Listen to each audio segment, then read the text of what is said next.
Well, good morning. It is day 21 for me on trail, and I'm just packing up here at the hotel in downtown Duluth. Um, Last night when I got back from eating dinner, I realized that there were a couple of hot spots on my feet. Had to treat a blister on my heel, and then one of my toes is not doing great, so did some extra first aid care last night and using KT tape to try and protect them today.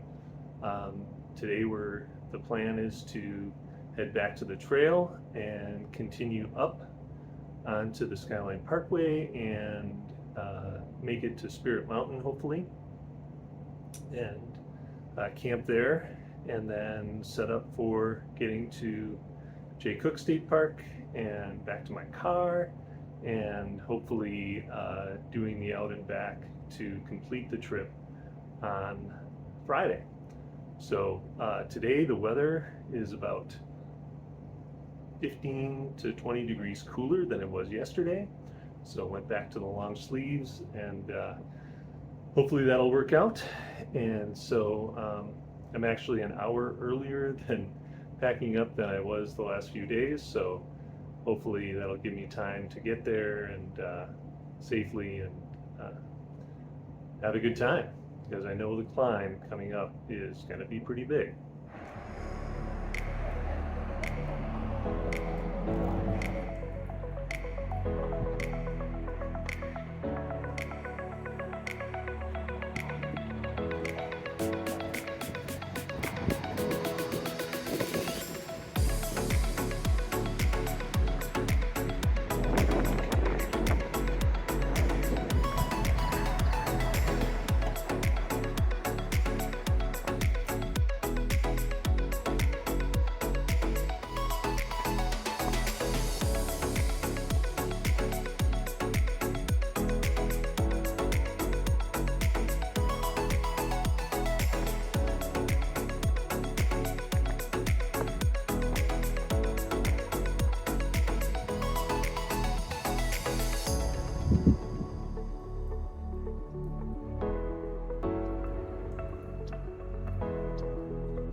About 40 minutes in, made it to Engler Park.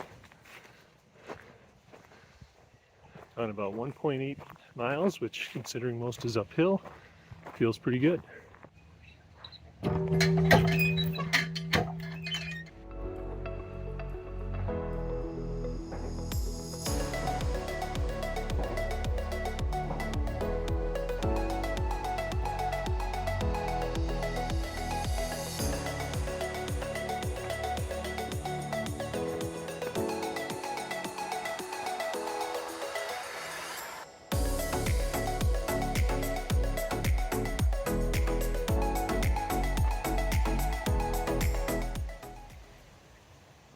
Well, I'm definitely not going to let that spoil my walk.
making up the slopes of Spirit Mountain, which is hopefully where I'll camp tonight.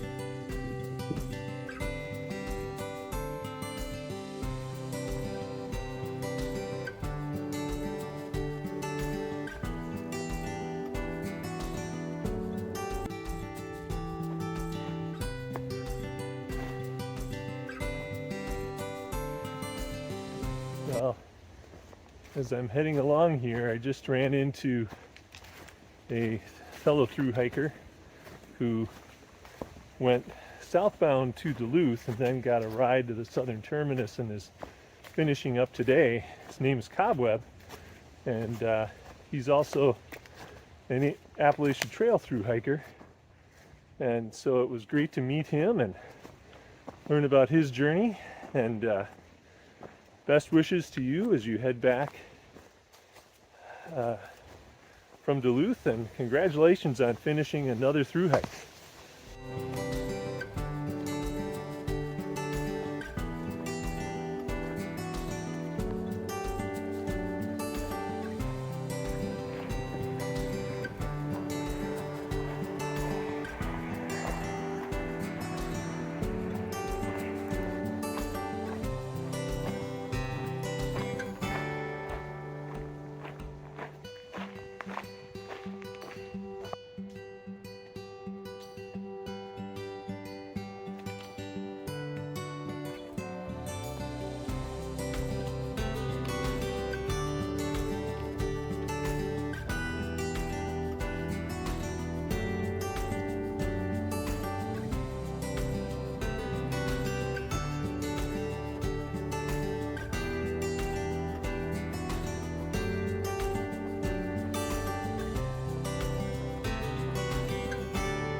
Aha, looks like rain.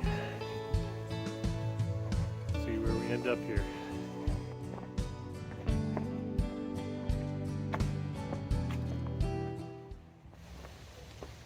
So the rain has started.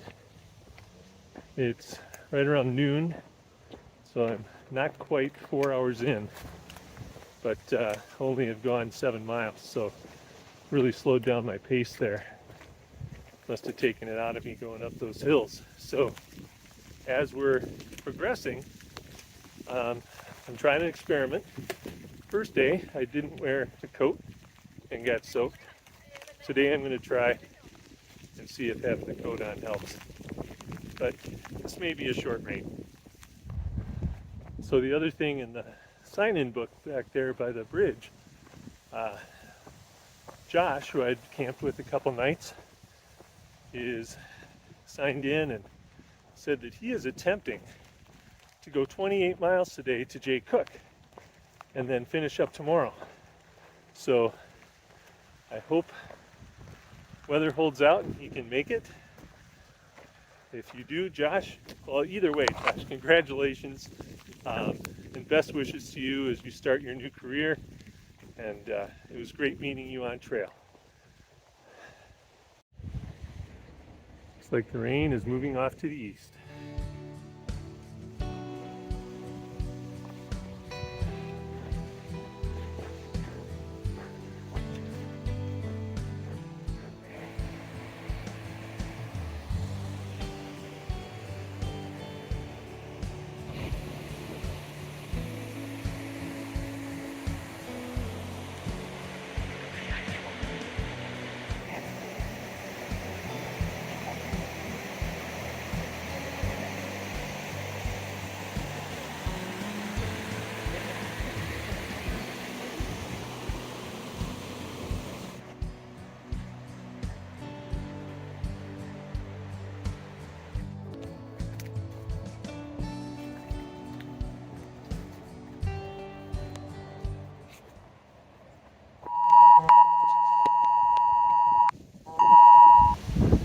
filming myself, and all of a sudden there's a national alert test.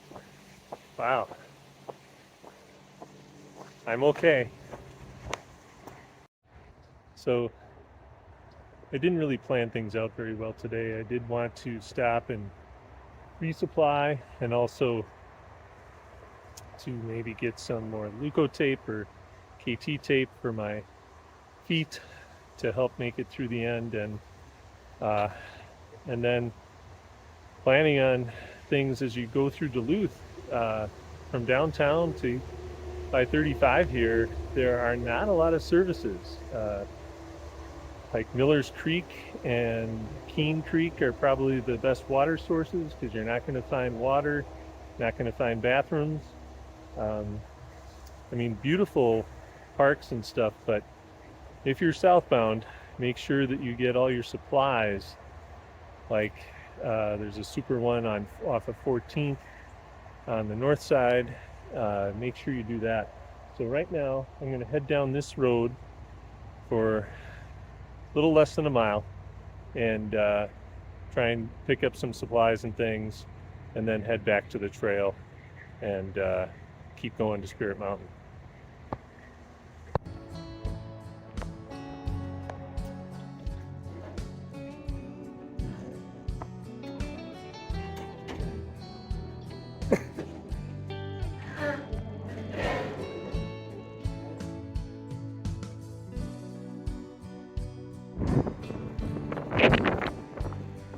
And we're back on trail. Time to go under the interstate.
Well, made it to the field campground of Spirit Mountain. Being October 4th, there are very few people here, if any, besides crazy people like me. So I was about 2 miles from this campsite, and power in the phone went out, which of course also includes my navigation. Now I had my battery bank, so I was able to plug that in and charge as I walked, but I wanted to get around Spirit Mountain so that I could just go up the little half-mile trail, as opposed to cut all the way across and have to go back and then loop around tomorrow. But beat me up, and it was about 5:30 by the time I got here, so it was kind of first come first served on the campground. You just had to on your honor pay, and but the bathrooms are open and heated, so that's nice. And so got the tent set up, gonna get something to eat, and then get out of these clothes and rest up for tomorrow. I did stop, as I showed you, at the Super One, and picked up some more KT tape to help my blisters. Feet got a little sore. Tomorrow's going to be a bigger day, 16 miles I think, to get to Jay Cook, but hopefully it'll stay dry and be able to make it there. And then as far as learnings go, I thought it was really neat to get to see Cobweb finishing his through hike, second, well, maybe even third through hike. But it was fun to meet him. As I was coming yesterday into Duluth, the Chester Creek and Chester Park was beautiful, and hiking down that. And then today, Keene Creek, which is kind of part of the Brewer Park, and that, coming down that was just beautiful too. And it was interesting coming southbound that I was always going downstream both times, whereas Nobo hikers, they're going to have to go up a creek. So other learnings for today, I wish I had taken care of my feet sooner with the KT tape. But otherwise, feel good about today. I wish I had also known a little bit more and planned a little bit better for resupply, but the Super One and that China King buffet was pretty nice, and it was only a half-mile off trail really, so that was a quick fix and able to make that work. And so with that, thank you for watching, and as always, keep on learning, and we'll see you down the trail.